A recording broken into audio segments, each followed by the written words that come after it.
the lesson, and today we are going to learn about the next part. So we are in the breathing habits of the animals. So how do animals breathe? What are the different methods they use?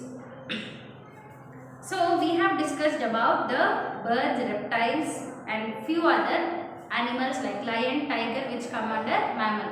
So they are going to breathe through their lungs. So here for these animals, the air enters through the nostrils into the lungs through the windpipe. So here you can see the windpipe. So nostril is nothing but the nose. So from the nostrils it enters into the lungs through the windpipe. After it enters into the lungs they have so many blood vessels. Okay, the veins we call. So from that veins the air is absorbed, the oxygen is absorbed and sent to different body parts. How is it sent? Because of hemoglobin. So inside the blood there is a substance called as hemoglobin.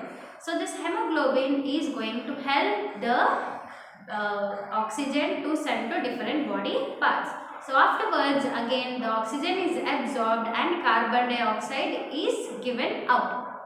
So that carbon dioxide, again this hemoglobin is going to send it into the lungs through the blood vessels, and after sending it to the lungs it enters out into the air through the windpipe to the nostrils and it is going to come out.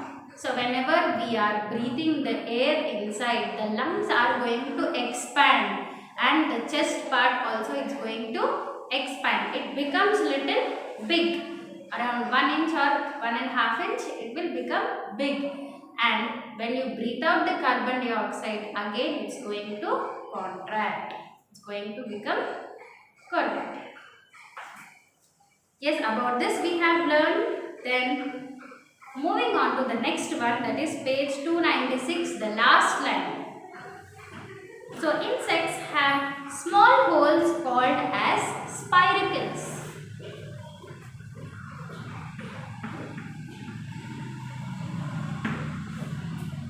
So they have spiracles on their body. Spiracles lead into a network of tubes present all through the body called as trachea.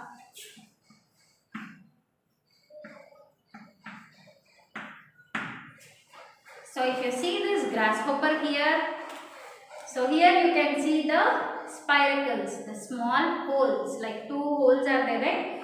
So from that spiracles there is a complete network of tubes.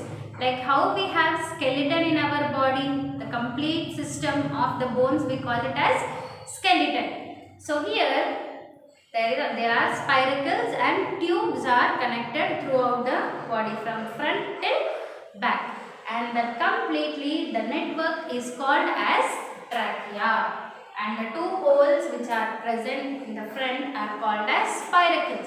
So these insects are going to breathe with this spiracles, and whatever they breathe it enters to the complete body through the trachea. Air enters the spiracles and then passes through the trachea. Oxygen from the air is absorbed by the tissues of the body. So carbon dioxide is removed from the body through the spiracles. Same how we breathe in oxygen and give out carbon dioxide. Here for these insects also. They breathe in through the spiracles. It enters the complete body through the trachea. Then when they are giving out the carbon dioxide from the trachea, again it reaches the spiracles, and from the spiracles the carbon dioxide is sent out of the body. Then moving on to fishes and tadpoles and other aquatic animals. So aquatic animals, they live in water. So fish, tadpoles. So what are tadpoles? In the last year 4th class you have learned tadpoles are baby frog. It is a baby frog. So it will be like same like a fish, but it will not look like a frog. But later on, after few weeks, it's going to develop into a complete frog with legs. but as it comes out of the egg, it looks same like a fish. So tadpole is nothing but a baby frog. So fish, tadpoles and other aquatic animals breathe through gills. So did you see any time a fish? So beside the eyes they have a flip like opening. So those are called as gills. So these aquatic animals, they have gills. So they are going to breathe with their gills. Gills are thin, flat structures that have many blood vessels. So fish take in water through their mouth. When the water passes over the gills, oxygen dissolves in the water, is absorbed and carbon dioxide is released by the blood. The carbon dioxide then passes out of the gills. So as I already told you, they do not breathe, they are going to drink the water, right? So these gills, they have many blood vessels which are connected throughout the body. So they don't have nose to breathe, so they drink the water. So inside that water only oxygen is mixed. So when they are drinking the water, what happens is the blood vessels in the body, they absorb the oxygen and send to different body parts. And whatever carbon dioxide is there in the body, they are going to send it out through the gills, right? Then whales and dolphins. So whales and dolphins, they are fishes, but they are mammals. They don't have gills, they have lungs. Then how they are going to breathe? Let us see. So whales and dolphins also live in water. They have lungs that can take in oxygen from the air. So they cannot breathe underwater and have to come up to the surface of water to breathe. They have blowhole for breathing. When they breathe in, oxygen from the air enters through the body through the blowhole. Then they breathe out. Carbon dioxide leaves the body through the blowhole again with water. So here in the picture you can see the animal is having a hole on its head. Yes. So that is called as the blowhole. It's called as blowhole. So with the help of this blowhole, the animals are going to breathe. So they do not drink the water and they don't have gills to breathe. Then they cannot breathe inside the water also. So whenever they want to breathe, the dolphins and whales, they jump like this. So you have seen many times in the movies and cartoons also, right? So the whales and dolphins, they jump. So whenever they are jumping, they come above the sea level and they jump like this. So when they come up, they are going to breathe in the oxygen with the blowhole. Then the oxygen, whatever is there, it enters throughout the body. And when they are going to release the carbon dioxide out, they release it even inside the water also. No need to come out above the sea level to breathe out. Only to take the air inside, they come to the above level of the sea. An earthworm breathes through its skin. Frog breathes through their skin when they are in water. On land, they breathe through their lungs. Baby frogs or tadpoles breathe through their gills. So here earthworm. Earthworm, it has a wet and very soft skin. So this earthworm doesn't have nose or nostrils. So these earthworms, they breathe through their skin. The skin has all tiny holes. So with that they are going to breathe the air. And when it comes to the frogs. Frogs are amphibious animals. They live on land and in water. So whenever they are in water, they breathe through their skin. They have the soft and moist skin. So when they are in water, they breathe with their soft moist skin, and when they come onto the land, they breathe through their nose with the help of lungs. Whereas the baby frog is called as tadpole. So this tadpole is not fully developed into a frog. So it resembles little bit like a fish. So this tadpole is going to breathe through its gills. So that is about the breathing habits of different animals. Then you can see the movement of animals. So few animals, they have legs to walk, and few they don't have legs to walk. Like we have legs to walk, and we have 2 legs and 2 hands, whereas few they have only 2 legs, and few they have 3, and few they don't have legs at all, and few animals they have many legs, right? So how is the movement of animals in different categories? Let us see. So animals move from one place to another place in search of food and water, and to protect even from the enemies, and to look for a shelter. So animals, they are going to move from one place to the other place. So why do they move from one place to other place? In search of a shelter. If they get a proper shelter, again they will not move from other place. So in search of a shelter and to protect themselves from enemies, and the important thing is to search for the food and water.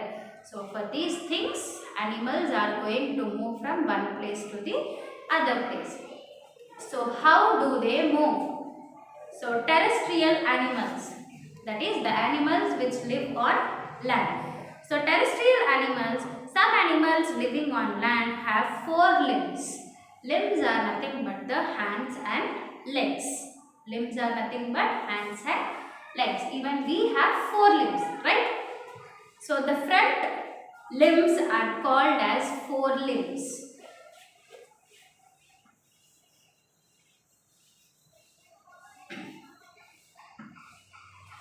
And the back limbs are called as the hind limbs.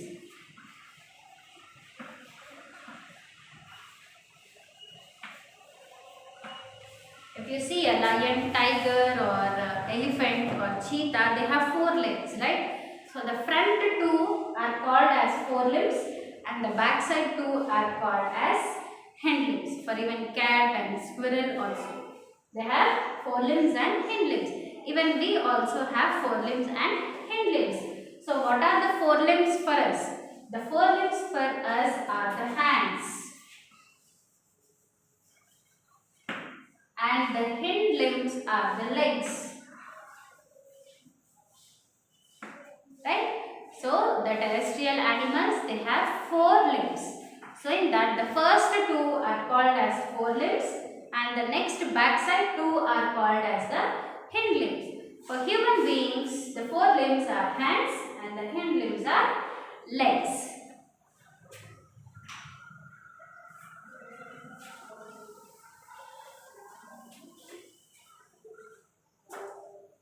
Yes. So human beings use their hind limbs or legs to walk, stand, run and swim. The legs help them to stand straight and have an erect posture. Erect is nothing but the straight. So here our legs are helping us to stand straight. The 4 limbs or arms are used to hold the object. I am holding a book here. So with my 4 limbs, I am holding the book, and with my hind limbs, I am able to stand here, and with my 4 limbs, I am giving the gestures, that is signs, right? So horses, dogs, goats, tigers, giraffes and other animals walk and run on all the 4 limbs. So we are using 2 to hold things and another 2 to walk and run and to swim. But whereas few animals, they use all the 4 limbs or 4 legs to run and walk. Kangaroos hop about on their hind limbs because they are longer and stronger than their 4 limbs. So if you see kangaroos, they also have 4 limbs. With the 4 limbs, F-O-R-E, 4 limbs, they are going to hold something same like human beings. They are very short in size and weak. So they do not walk on their 4 limbs. Only with the hind limbs they are going to walk. They are long and strong enough to walk. Then reptiles. So crocodiles and lizards have 4 short legs. They use these to crawl on the ground. Lizards can also crawl on the walls and ceilings on our house. So what is ceiling? The roof. So the lizards can even walk on the ceiling. But can we walk on the ceiling like that? No. And if you see, few snakes also can crawl onto the wall. But they do not have that much of grip like how lizards have. So reptiles such as snakes do not have legs. So instead they have scales on the underside of their body.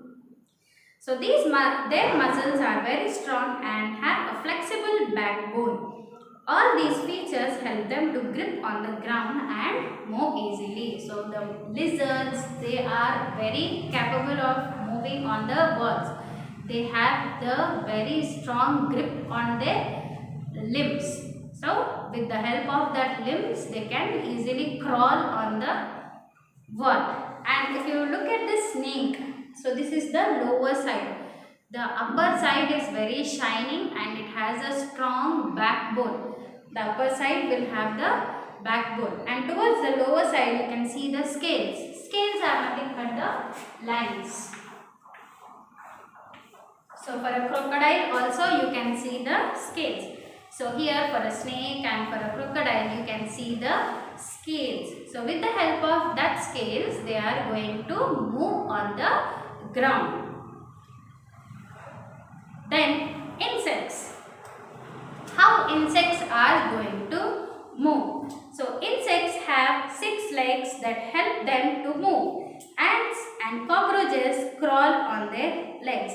Grasshoppers and stick insects have long hind limbs. So these are used for hopping. So when it comes to insects, you have 4 legs and most of the insects they have 6 legs. Like if you see a housefly, they have very short legs, and if you see a grasshopper and a cockroach, they have very big legs, right? So with the help of that 6 legs, they are going to move from one place to the other place. And if you see cockroaches and grasshoppers, they have even feathers also, like they have light wings to fly from one place to other place. Insects such as butterflies, moth and dragonflies have wings for flying. These wings are made up of thin scales that may be colored sometimes. A butterfly has colored wings.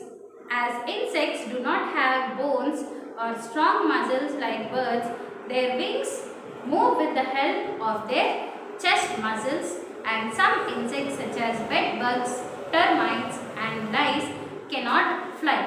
Instead, they move by crawling. And if you see some insects like butterflies and dragonflies, nowadays you can see the dragonflies. So many dragonflies are there, right? So these dragonflies and butterflies, they have wings. And if you see the feathers of the dragonfly, it has all lines on it. And if you see butterfly, these butterflies' wings are colored, right? With different colors, very colorful it will be. And grasshopper, it also has wings. So they all move with the help of their wings. And these animals, they do not have bones and they do not have strong muscles. Here for hand we have strong muscle, right? So for these insects, they do not have strong muscles or bones. They have very soft body. So with the help of that soft body only, they are going to move. And the wings, whatever they have, they are connected near the chest. So with the help of the wings, they are going to move. And the insects which do not have the wings, they are going to simply walk on the legs. So this is about the lesson about aerial animals. We are going to see in the next topic. So about aerial animals we will learn, and aquatic animals also we are going to learn. So this is about the lesson, and your homework is you have to read the lesson completely till page number 298.